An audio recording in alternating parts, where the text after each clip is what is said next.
So sensitivity analysis, we'll go through another example here.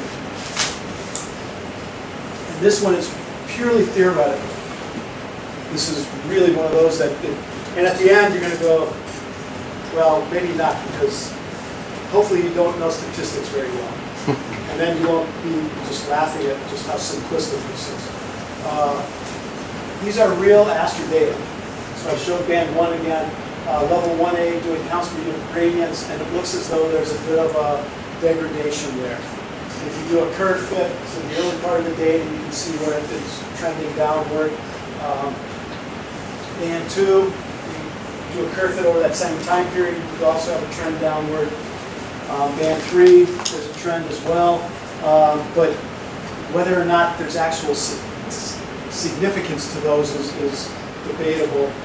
Everything's on the same scale, and you can see that the band 2 and 3, the slopes are much lower than the band 1. Band 1, that slope is statistically significantly different from flat.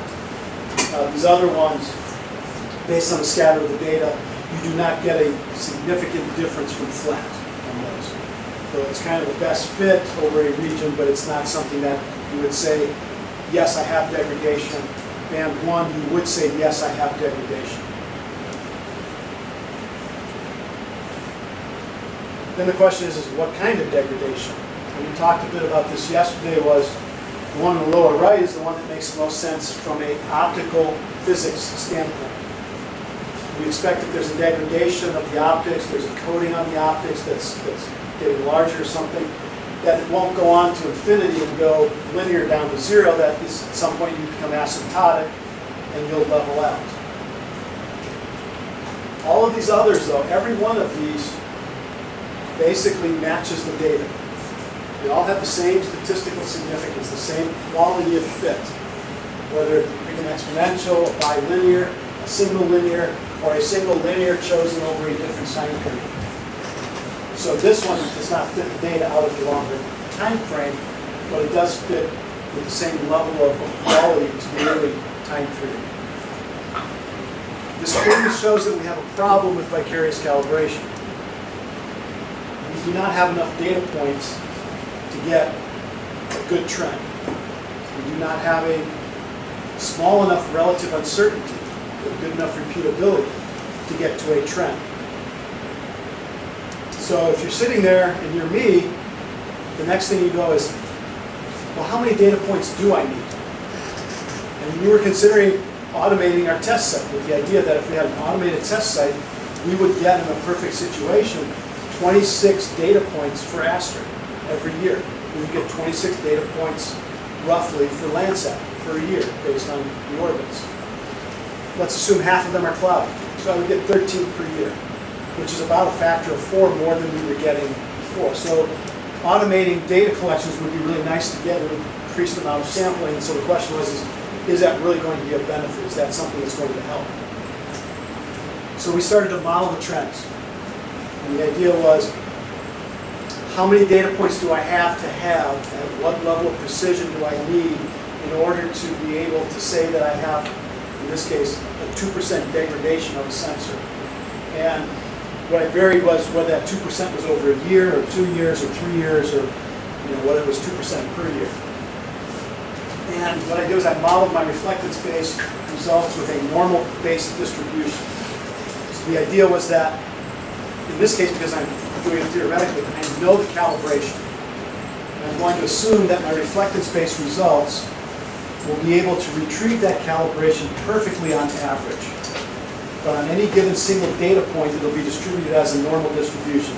So I can say, today, go ahead and pick from the normal and give me what the calibration coefficient is for that given date, and then put that into a file, and then the process as though we don't know what the right answer is. Do not know what the right answer is.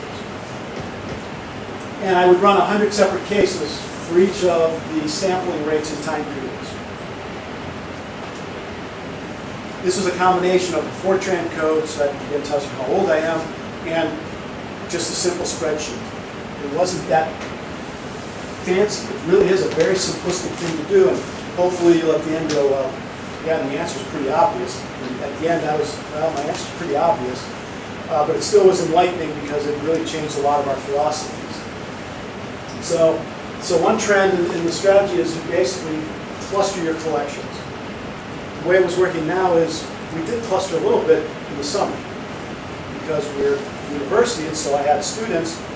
Summer's when students are more available, so we do a lot of long campaigns and work in the summer. Cloud conditions were better in the summer. But then, if I were doing it right, I would also cluster something in the winter and basically get this nice separation. So the idea would be is, what happens if I have a data collection 700 days after launch, and I have a data collection 100 days after launch, and is that a good way to sample the data set? If I know what my precision and my uncertainty is in my reflectance-based results. And so a good example would be U of A. We had 5 data sets for ETM Plus in June and July at 2 different test sites. That's a nice clustering. How far away would I need to go in order to take advantage of that? So the 2.5% precision for the 4 collections basically gave a 4% confidence interval at 95%, 3% for the 5 data points. What that basically meant was, here's my true response. The squares were the averages of the model results. And basically I matched the slope. I was able to get results that said, yes, I'm showing you degradation. Okay, but that's 2 years apart. So I collect a data set now, and really what happens is I get 4 data sets now, and then I have to wait 2 years in order to be able to find a 4% degradation off of 2% per year. You're not going to find a lot of sensor people that will be real thrilled because they're going to be real thrilled waiting 2 full years for you to tell them that they have a degradation. So, but it does give you an idea of kind of things you can do when you just start saying, I'm sitting at home at night and I have a computer on my lap and Facebook is shut down and Twitter's not working very good, or all these things, and I'm just going to go ahead and do some work. I don't think we get access to those. Yeah, I don't Is either. it now for you guys get? No? I think I'm going to move here then.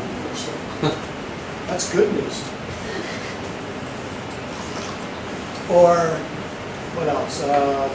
Watching good movies, or if you're bored, you just want to do some more work. Because some of this is really kind of interesting and fun. It's sad, I know, but it's why we like doing science. So instead of doing clusters, instead of doing 4 now and 4 in 2 years, we're going to go ahead and sample continuously every 30 days. So that's a pretty big assumption about clouds and things working for me. And I'm going to do it over 2 years, and I'm going to show what my known response is. So this is the known degradation right here. And again, I have, and what's really nice is when I started to do this, I was pretty happy that scatter looks about what I have. And so what was nice is I started to get confidence that maybe I'm actually doing my error budgets right too as well. But in terms of modeling, what we would get is, this tells me that if again I have now more than 2 years worth of data, I can reliably get to a degradation rate of 2% per year with a current precision of, or relative uncertainty of 2.5%, a repeatability of 2.5%. And I did not force the fit to a given intercept either. And so that's why you pretty much have this kind of separation. Now, what you normally would do is say, I know what the answer was at the start, and that would then probably bring this down and make it actually look better in terms of comparison to the orange line. And you can keep doing this. So keep simulating that. And the idea was, I'm going to get some cases where the slope matches pretty well, and some cases where it doesn't. And the idea is I wonder how often I would have to do this experiment of every 30 days, get a calibration coefficient at a 2% per year degradation of my sensor, with the reflectance-based methodology having its uncertainty the way I think it is, and trying to see how good I would have to do in order to basically say, yes, I get the right answer. And you can do that then with different sampling as well. So that every 30-day sampling is about 12 data points per year. And in that case, you can see that about half the time, I had no statistical significance. These are just numbered. In other words, I did 100 model runs. And the idea was, I would say, what's the slope? Is that slope statistically different from 0? Not even, is it 2%? Is it just not 0? Do I have any degradation at all?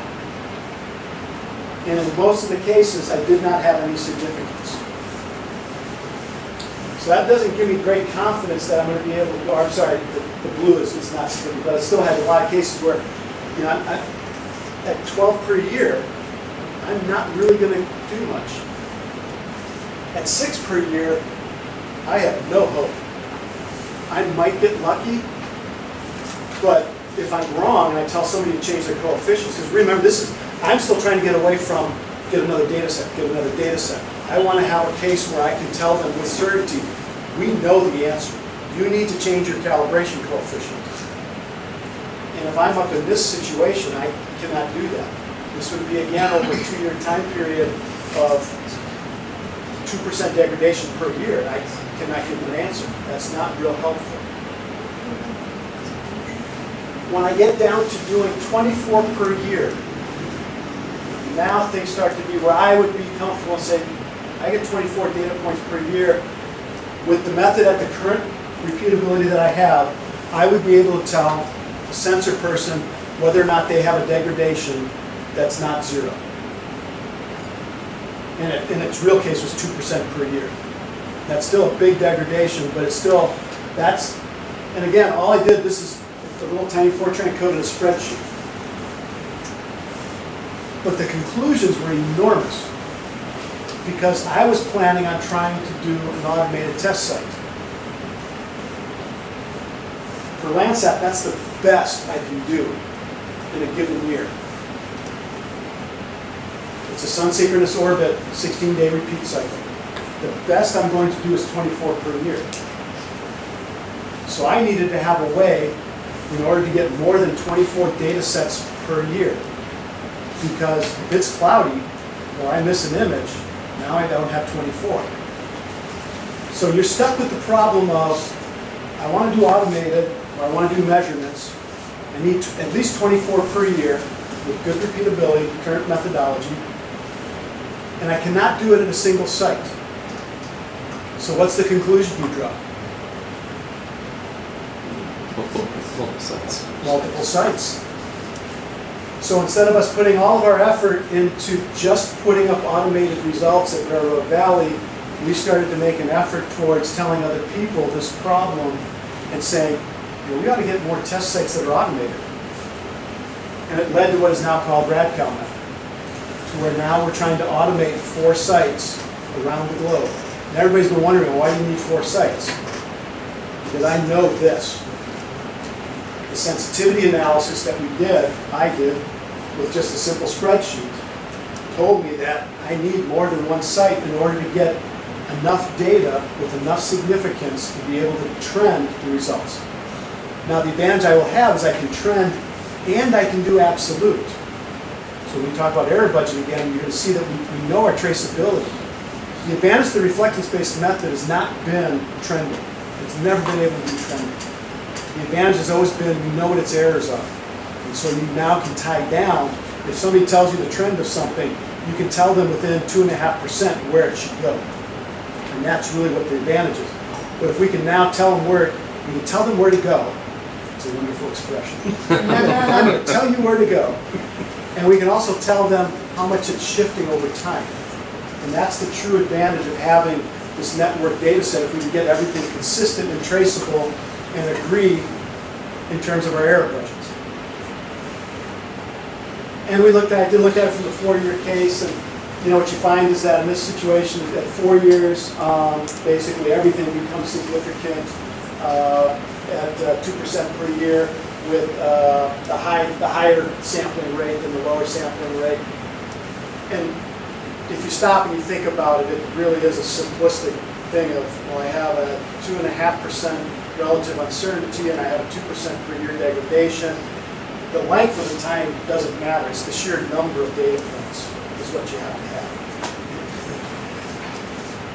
I could have saved myself a lot of effort, but I had a lot of nice plots in it with an SPIE paper out of it, and it all worked out good. And it led to RadCalNet, which meant I got to travel to England a few times, and maybe Perth, and maybe I'll get stuck going to Namibia and Gobabeb and some other places. And I'm back to using Railroad Valley.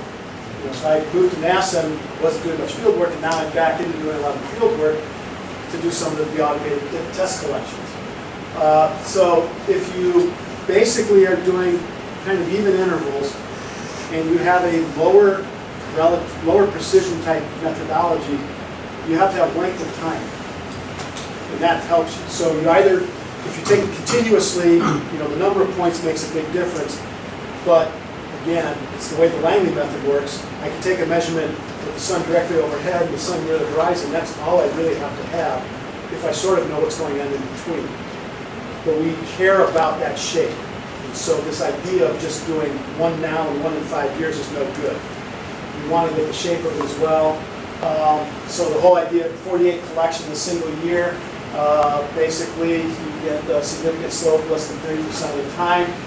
So that still means that you would need to have maybe 96 measurements. We're going to need a lot of RadCalNet sites if you want to get to a small change in an instrument over a 1 year time period. Over 2 years, then the significance gets much better. All we did with this one was not 0. Is it flat? No. Okay. Actually, now coming up with a curve, that's a different story. But at least it's a start of letting the sensor builders know, and a good example is when we were working with the Air Force on the hyperspectral system Artemis, it was a 1 year mission. So they needed to find out what the calibration was within the first month after launch. And when they said, well, we're going to pay you guys to go to Ipapapalai, I went, knowing this, knowing weather, and knowing your orbit, we better have a backup plan. And sure enough, for the first 3 weeks, we had nothing but clouds and Ivanpah. So we luckily had come up with a methodology not using RadCalNet, but using the Bolivian desert, and that worked out pretty well. So there are things that you have to do in terms of matching when you have to have an answer, and whether it's you just want to have absolute calibration or you want to have a trend analysis. So reflectance-based, and this will come up again in the air budget discussion, but the reflective-based technique is really, it's for accuracy. It's for determining the traceability and putting the sensor on a traceable scale as opposed to doing trending. So it's not doing Bolivian desert, it's not doing some of these things where you have all these data points and drawing a nice pretty curve. Our current level of relative uncertainty is in the 2 to 4%, depending on spectral band. You can still see trends in the visible data, but the problem is there's enough scatter that you cannot state it with statistical significance. That is a phrase I would love to hear more frequently. I hear the phrase significant a lot. I hear noticeable less. I would rather hear somebody stand up and say, there's a noticeable difference between these two objects. When you say significant difference, there should be the word statistical in front, or you shouldn't stick with just difference, or you should just say, hey, look, these plots look like they might be separated. What's nice is the results ended up telling us what kind of sampling we needed. What we then backed off is when we go to the site, you only need 3 to 5. And that average we found, again, is looking at the results and the sensitivity analysis. If I have 5 data sets with my typical uncertainties, I get a absolute uncertainty in that 2.5 range in the mid-visible part of the spectrum. And that just gets rid of those 5 data points, gets rid of that kind of variability that happens, that we still do not know what the cause of it is, but it also gives us a number where the repeatability is small enough that we trust what the absolute number should be.